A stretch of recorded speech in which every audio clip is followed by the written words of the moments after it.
Book of Genesis chapter 43 verse 1 to 4. Lumala ang taggutom sa Kanaan. Naubos na ang pamilya ni Jacob ang pagkain binili nila sa Ehipto. Kaya inutusan ni Jacob ang mga anak niya, bumalik kayo roon sa Ehipto at bumili ng kahit konting pagkain. Pero sumagot si Judah sa kanyang, dinalaan po kami ng gobernador, huwag po kami magpapakita sa kanya kung hindi po namin kasama ang aming kapatid na si Benjamin. Kung pasasamahin po ninyo siya sa amin, babalik kami ron para bumili ng pagkain. Ang mabuting balita ng Panginoon. Amen. Magandang araw sa inyo lahat. Ang babasahin ko po ay ang Genesis chapter 43 verse 5 to 7. Kung hindi din nyo pahihintulutan, hindi po kami maaaring humarap sa gobernador. Sinabi ni Israel, bakit kasi sinabi nyo mayroon pa kayong ibang kapatid? Ako ang pinahihirapan ninyo sa nangyayaring ito. Nagpaliwanag sila. Inusisa pumabuti ang ating pamilya. Itinanong sa amin kung mayroon pa kaming ama at iba pang kapatid. Sinagot po lamang namin ang kanyang mga tanong. Hindi po namin alam na pati si Benjamin ay pipiliting iharap namin sa kanya.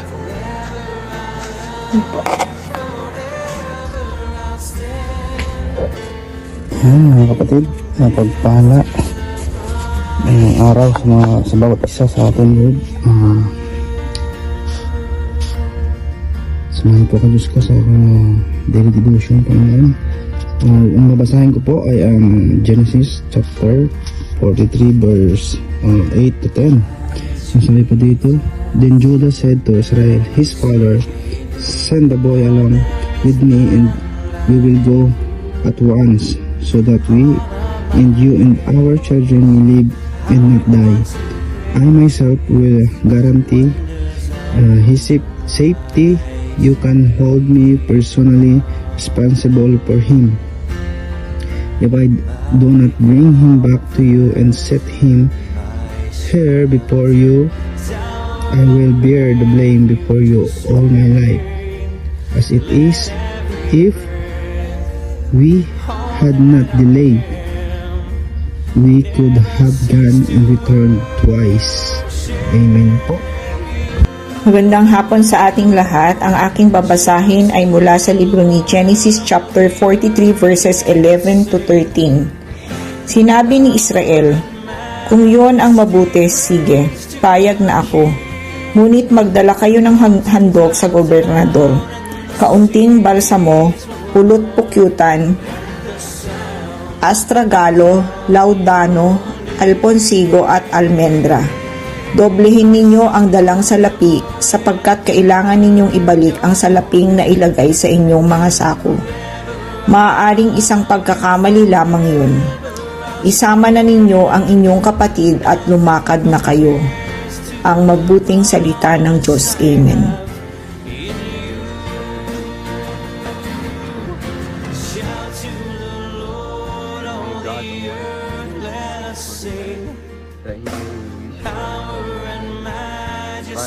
Praise to the King.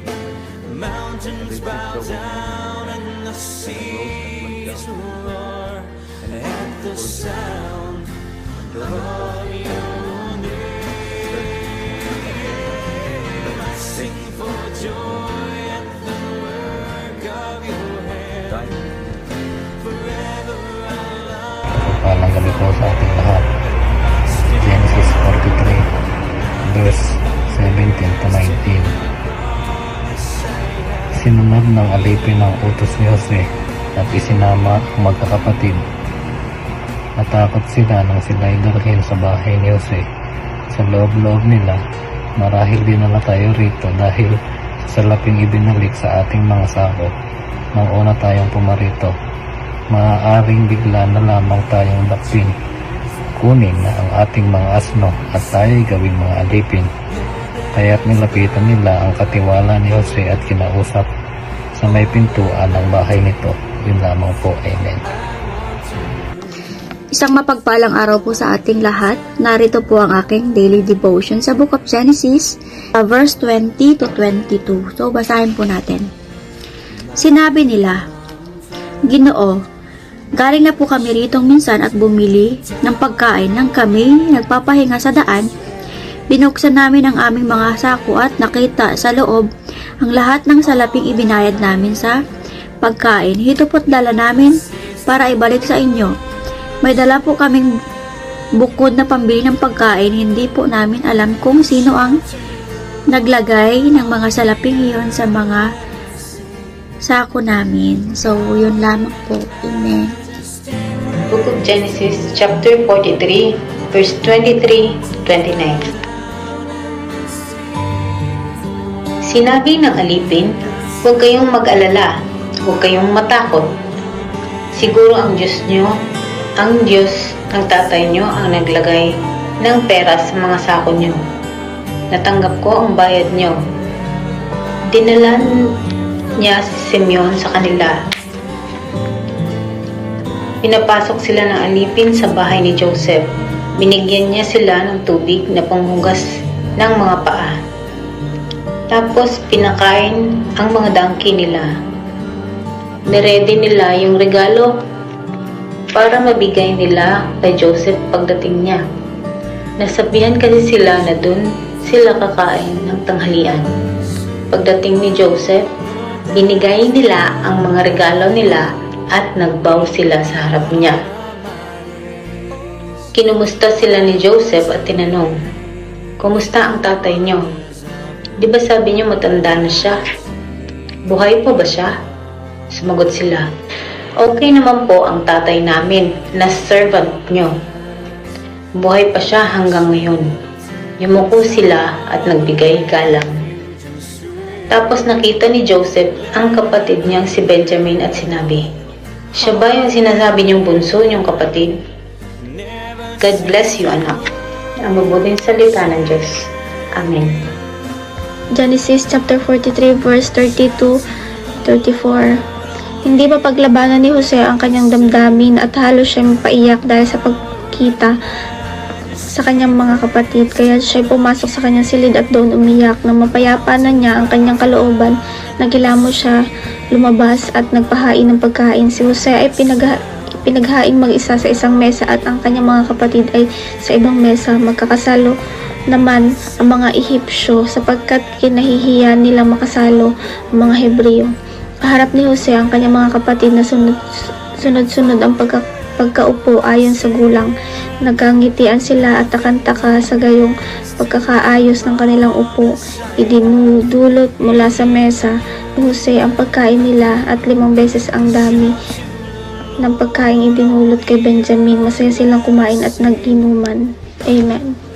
Ayan, makikita natin sa Genesis chapter 43 ang pagbabalik ng mga kapatid ni Jose sa kanya. Ayan, napakabuti ni Jose dahil kahit gaano kasama or kahit gaano kasakit yung ginawa ng kanyang mga kapatid sa kanya ay tinanggap niya pa rin ito at masaya siya na makita ang kanyang mga kapatid. Ganon din sana tayo na kahit anong masama ang ginawa sa atin ng ating pamilya or ng kahit sino, sana ay piliin pa rin natin maging mabuti dahil ganun talaga susubukin tayo ng panahon. Kaya sana kahit gaano tayo nasaktan noon, pipiliin pa rin natin ang kabutihan dahil ang mabuting puso ay marunong magpatawad, 'di ba? Kahit anong ginawa sa atin na masama. Amen.